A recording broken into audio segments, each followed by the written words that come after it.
का जमाना है, ऑनलाइन सारी इंफॉर्मेशन उपलब्ध है। आप डाउनलोड करिए, आप स्वयं कंपैरिजन करिए। 10 साल में 12 लाख करोड़ के घपले, घोटाले, भ्रष्टाचार, रोज एक भ्रष्टाचार, 2G 4G। आप खेल देखो तो भ्रष्टाचार, सेना देखो भ्रष्टाचार, एयरबेस देखो तो भ्रष्टाचार, पनडुब्बी में भ्रष्टाचार, हेलीकॉप्टर में भ्रष्टाचार, अंतरिक्ष में भ्रष्टाचार, पाताल में कोयले की खदानों में भी भ्रष्टाचार। आकाश, पाताल, सागर, अंतरिक्ष, सभी जगह भ्रष्टाचार कर कर ये 10 साल शासन किया। और नरेंद्र मोदी पर 10 साल में 4 आने के भी भ्रष्टाचार का कोई आरोप नहीं कर सकता। इस प्रकार का शासन, ये दोनों के बीच में हमने किस प्रकार का शासन था। देश असुरक्षित था, देश की माताएं, बहनें, बच्चियां असुरक्षित महसूस करती थी, देश की सीमाएं सुरक्षित। आए दिन पाकिस्तान से आकर लोग बम धमाके कर कर भाग जाते थे, पेट का पानी नहीं हिलता था, चुपचाप रहते थे वोट बैंक की लालच में। हजारों लाखों करोड़ के घपले घोटाले करे, अर्थतंत्र रसाताल में गया था, देश का सम्मान पाताल तक नीचे गया था। और ये 10 साल में क्या हुआ? एक भी भ्रष्टाचार का आरोप नहीं है, किसी की हिम्मत नहीं है भारत की सीमाओं के सामने आंख उठाकर। और अगर किसी ने हिम्मत करी भी तो सर्जिकल स्ट्राइक और एयर स्ट्राइक कर कर इनके घर में घुसकर आतंकवादियों को समाप्त करने का काम।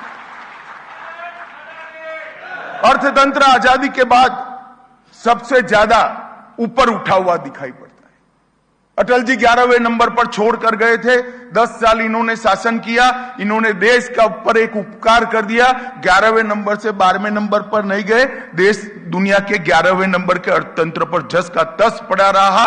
10 साल के अंदर मोदी जी ने 11वें नंबर से 5वें नंबर पर लाने का काम किया और देश के अंदर आर्थिक विकास।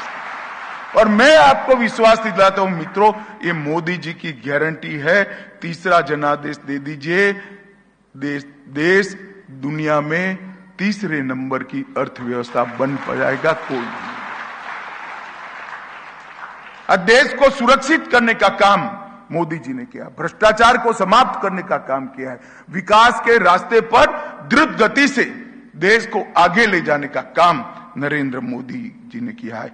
लद्दाख से लक्षद्वीप तक, पूर्वोत्तर से पंजाब तक, किसान से विज्ञान तक, सेल्फ हेल्प ग्रुप से लेकर स्टार्टअप तक और सहकारिता से स्पेस तक, हर क्षेत्र के अंदर नए आयाम भी गढ़े हैं, नई नीतियां भी बनाई है और नीतियों को जमीन पर उतारने का काम भी नरेंद्र मोदी सरकार ने किया।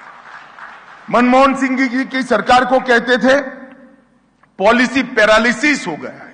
नरेंद्र मोदी जी ने 40 प्रकार की नीतियां बनाई और नीतियां भी कैसी बनाई, नीतियों को एक एक उठाकर देखिए। मेरा आप सबसे आग्रह है, एक बार नई शिक्षा नीति को आप देख लीजिए। 30 साल के बाद इस देश की नई शिक्षा नीति मोदी जी लेकर आए हैं। ये हर नीति, कोई भी नीति उठाकर देखिए, देश की मिट्टी, देश का ढंग, देश की हवा और देश का रंग, ये चारों अपनी नीतियों में मिलेगा। कहीं गुलामी की निशानी नहीं। मोदी जी ने इस देश को गुलामी की निशानियों से मुक्त करने का काम किया है। मोदी जी ने इस देश में से हीन भाव दूर करने का काम किया है। भारत सब कुछ कर सकता है, भारत विश्व में सर्वप्रथम बनने के लिए है और यही स्थान, इस स्थान पर अधिकार अगर किसी एक देश का है तो भारत का है। ये आत्मविश्वास बनाने का काम नरेंद्र मोदी जी ने किया।